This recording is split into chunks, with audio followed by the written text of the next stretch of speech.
జనవరి 22వ తేదీన అయోధ్యలో నిర్మించిన నూతన రామాలయంలో బాలరాముని ప్రాణప్రతిష్ఠ చేసిన సంగతి తెలిసిందే. ఈ సందర్భంగా చాలా మంది సోషల్ మీడియాలో తమ శుభాభినందనలు తెలియజేశారు. ఇదే క్రమంలో యాంకర్ రష్మి గౌతమ్ కూడా 22వ తేదీ కోసం నా కాషాయ రంగు చీర రెడీ చేసుకుంటున్నాను. ఈ రోజు నుంచి ఏడాదికి 2 సార్లు దీపావళి వస్తుంది. రాముడు సీత ఇంటికి తిరిగి వస్తున్నాడు కాబట్టి దీపాలు వెలిగించేందుకు సిద్ధంగా ఉండండి. జై సీతారాం అంటూ ఒక ట్వీట్ చేసింది.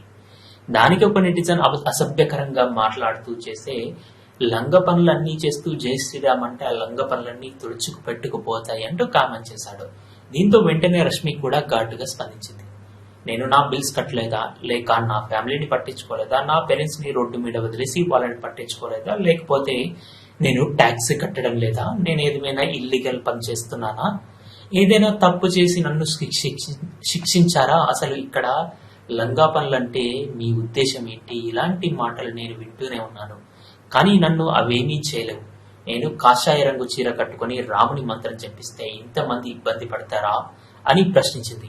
ఇక భగవంతుడు అందరివారు, అది మన సనాతన ధర్మంలో ఉన్న పీఠి అని పేర్కొన్నారు. అంతేగాక ఆధ్యాత్మిక అంటే ధర్మానికి కర్మకి మధ్య బ్యాలెన్స్ అంటూ ఆమె పేర్కొనడం జరిగింది.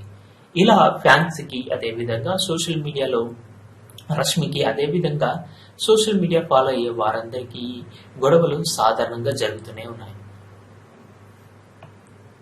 ఇదిగా వీక్షించినందుకు ధన్యవాదాలు. ఈ వీడియో మీకు నచ్చినట్టయితే లైక్ చేయడం మాత్రం మర్చిపోకండి.